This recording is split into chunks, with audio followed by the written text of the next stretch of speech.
ये 1910 में अक्टूबर 20 तारीख को ये इस जगह पर पहली बार पूज्य बलिदान हुआ था।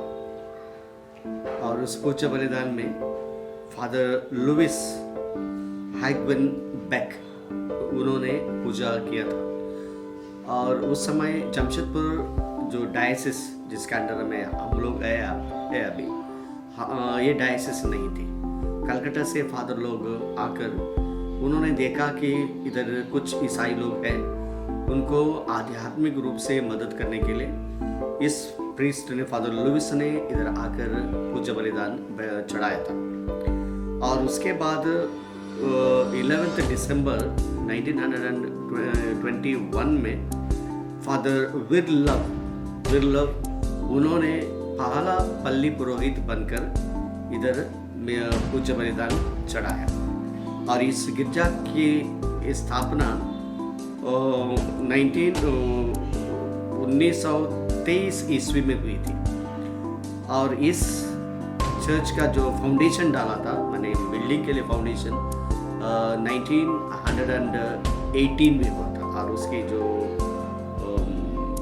बिल्डिंग का काम 1921 में खत्म हो चुकी थी। और वही पहला यहाँ का पहला पल्ली पुरोहित थे फादर विरलव। वो तो यीशु समाजी का था। और उन्होंने 23 दिसंबर 1922 ईस्वी में इधर इस घर में जहाँ मैं बैठा हूँ उसमें रहने के लिए उन्होंने शुरू किया। इसके पहले कोई फादर लोग इस कैंपस में नहीं रहा था। लोग कलकत्ता से आकर इधर पूज्य बलिदान चढ़ाते थे। तो 23 दिसंबर 1923 में पहला पल्ली पुरोहित पैरिश प्रीस्ट बनकर इधर आए थे। जो हमारे इस शहर में, जमशेदपुर शहर में 6 कैथलिक चर्चेस हैं। उसमें से सबसे पुरानी चर्च हमारी है।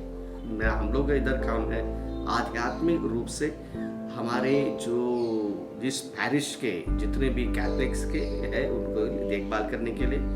और जब ना केवल कैथलिक्स लोगों को, दूसरा कोई भी चर्च में आते हैं हमारे आध्यात्मिक सलाह के लिए उनको मदद करना और फैमिली विजिट्स करना, उनके लिए प्रार्थना करना, ये हमारा सबसे बड़ा काम है। दूसरा काम होता है जब कभी कोई गरीब आता है तो हम लोग के क्षमता के अनुसार हम लोग उनको मदद करते हैं। जैसे उदाहरण के लिए इसमें अभी जो पेंडेमिक के लॉकडाउन के समय करीब हम लोग 425 परिवारों के लिए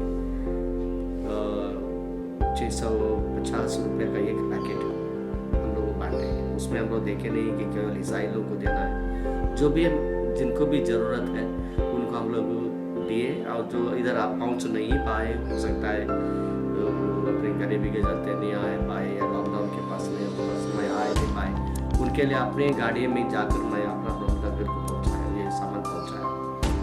तो हमारा ये चर्च में ज़्यादातर हम लोग सोशल काम के लिए नहीं है, हम लोग हैं आध्यात्मिक रूप से हमारे उनकी देखभाल करना और जो हमारी क्षमता के अनुसार, क्योंकि इधर कुछ भी ऐसी चीज़ें नहीं है कि हम लोग प्रॉफिट करते हैं या बाहर से कुछ मदद मांगते हैं। जो भी लोग देते हैं हम लोगों को, हमारी पुरोहितों की देखभाल के लिए हर एक महीना वो कंट्रीब्यूट करते हैं, उसी से हम लोग बचा के ही मदद करते हैं। दूसरा तो बाहर से किसी तरह से हम लोग को मदद नहीं मिलती। तो एक पेंडेमिक के चलते जब लॉकडाउन में ना केवल जमशेदपुर में तो पूरी दुनिया में जो संत पापा ने कहा है कि हमारा सेलिब्रेशन जो भी हम लोग उत्सव मनाएंगे क्रिसमस का, उसको बाहरी रूप से जितना कम हो सकता है उतना कम करें और लोगों के साथ मिलकर उनके दुख और कष्ट में हम लोग शामिल हो जाए। इसीलिए ज़्यादातर हम लोग ना भीड़ लगाना और ज़्यादा जो एक्सपेंसेस ज़्यादा करना उसको हम लोग कर्टन के। और दूसरा है हर एक साल रात्रि मिसा होता है, जैसा हम लोग कहते हैं जागरण मिसा। रात को 11 बजे हम लोग शुरू करते थे, करीब 2 बजे तक हम रहता था। लेकिन ये साल हम लोग शाम को 6 बजे किए हैं और 7:30-8 बजे के अंदर सब कुछ ख़त्म करके अपना घर जाना है।